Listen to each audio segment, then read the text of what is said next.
Right? Yeah, well, short form is like an interesting thing because like never before in history have you been able to make a piece of content that goes viral on Facebook, goes viral on Instagram. I mean, Reddit has where you swipe through. Can go viral on Reddit. Can go viral on Twitter. When you tap on a video, Twitter you can swipe through. Go viral on TikTok and go viral on YouTube. Like, if you make the right kind of short form content, you can literally grow across every platform. Like, Cabby Lane doesn't make Instagram specific content. And what does he have, like 80 million followers?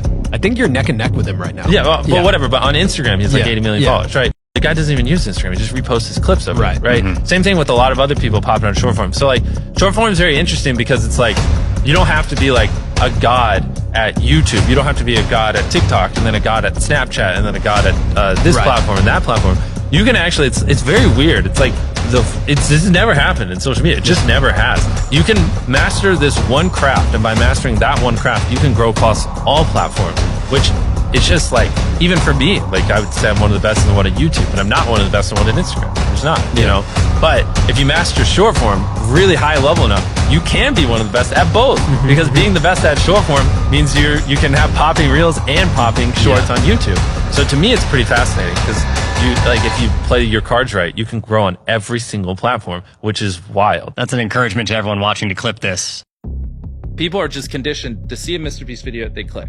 Oh, Mr. Beast, click. Mr. Beast, click. And they'll just do it. And every time they're not let down, so they keep doing it. You really just have to make sure when people click your videos, they love it. That's why we're able to get so many views. And where a lot of people fall off is like, they break that trust by having one bad video. And then like, oh, every other video is kind of eh. When your video is recommended to them, it leaves it up in the air. They're like, well, is this one of those ones where it's kind of, or is it one of the ones where we put in effort? I don't know. But this guy always makes great videos. I'll just watch them instead. A lot of people, when they have a video pop, they just don't know why. Like, they don't. Like, I know why my videos do well because, like I said before, I spent 10 years of my life just hyper obsessing over all this. The amount of YouTube videos I watch in my life is just ridiculous. I mean, and the amount of videos I've broken down frame by frame is in the thousands over my life. You're crazy until you're successful, then you're a genius. For a lot of people, when you're grinding as a small channel, people think you're too obsessed. You're a weirdo. Stop only making videos. Like, get a life. Be realistic. People will convince you're out of your mind for wanting to do this.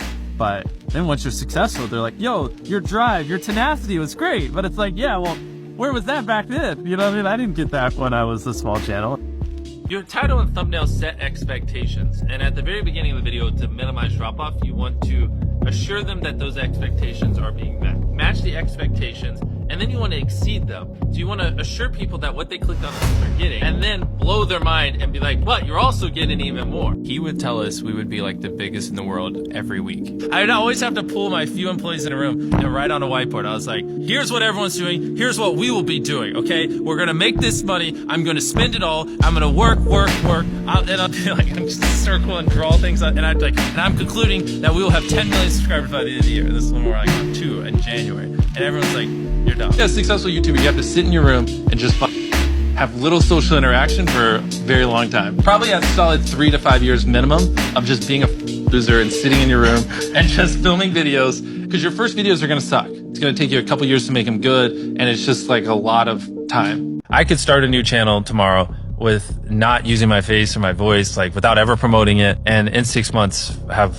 20 million subscribers. I live through people vicariously all the time and help people just get a couple million subscribers here and there. It's purely knowledge. Like if you knew what I knew, you could get 10 million views a video and you could get 10 million subscribers no matter where you are right now within 6 months. I hand you a camera, I had a camera. It's like, okay, if he tags me, he gets 100 grand. And then like 3 minutes in, I pull a lever and a bear comes out and starts chasing him. And he has to get away from the bear, kill the bear. And then he starts chasing me. And then 6 minutes in, I jump across the lake. And as he goes to jump through, I press a button that shoots him to the moon. Now all of a sudden, it's interesting. Everything you want as a creator comes from making the best videos possible. Ask, how can I make my videos better? Do that every single day for years, and then you'll probably get views. I just had the blessing of finding what I loved at a young age. So like, because to get to this level, it takes, a decade. Most people don't find what they love till their young 20s. So they'd be where I'm at in their 30s. I just lucked out and found it when I was really young. So you don't like go crazy? You don't have a Ferrari or anything nuts? No. I think living your life chasing like a nicer car and a bigger and bigger box to live in is kind of like a dumb way to go about life. Literally all the algorithm does is reflect what the people want to a T. And if you deny that, you just make terrible videos and are trying to find a scapegoat. Yes, there are free cases you can find, but for the average person like us, who don't have these exceptional personalities and, backgrounds in filmmaking, Just make 100 videos, improve something each time, and then talk to me on your 101st video. How do you improve something each time? There's infinite ways. That's the beauty of content creation online. From the coloring to the frame rate to the editing to the filming to the production to the jokes to the pacing to every little thing can be improved, and they can never not be improved. There's literally no such thing as a perfect video.